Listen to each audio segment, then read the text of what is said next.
You run into someone on the street and you say, "Hi, how are you?" And they say, "Can't complain." Then if they're really creative, they might add, "Who would listen anyway?"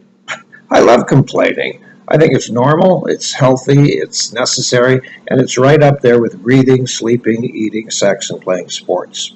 Let's be honest, life is difficult, it's stressful, annoying, irritating. Almost everybody, including myself, is a pain in the ass. Doesn't mean we don't love people, doesn't mean that they love us, but still, we're all hell on wheels to each other. Traffic, don't get me started. A nightmare. I love those car ads on TV where the car is, streaming down an open road with the mountains and the water in front, great vistas, sheep. Yeah, I'm sure those ads are filmed at 5 in the morning. You ever notice like there's nobody else there? You see, I'm complaining. I feel better already. Now, maybe you're one of these people who sees all this bad behavior and injustice and cruelty and stupidity, and you just shove it down your gullet. Fair enough. And then one Wednesday morning, your head just explodes. Not me. I'm like the sun. I have 1,000,000 little volcanoes a day. Poof, pop, bitch, kvetch, whine. I love it.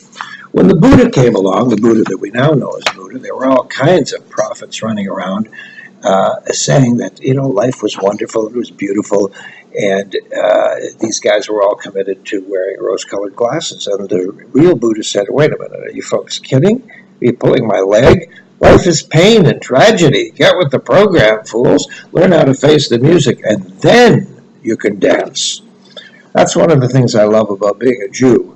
None of the teachings in Jewish liturgy claim that heaven is just 32 steps away over the fence and across the meadow, don't you know? Happiness is attainable in brief bursts through work, thought, devotion, effort, and a very large dollop of humor, during the course of which, there may be blood and tears. What about political action? Isn't that sort of public complaint? America got out of Vietnam because of citizen action. Ditto equal rights for women, blacks, and gays, even though there's so much more work to do in those categories.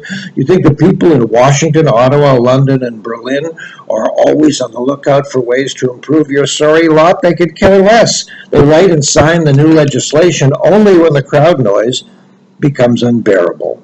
It turns out complaint is not only a natural part of the human condition, it's a civic duty. Pickle. When someone says to me, "Can't complain," I say, "Why not?"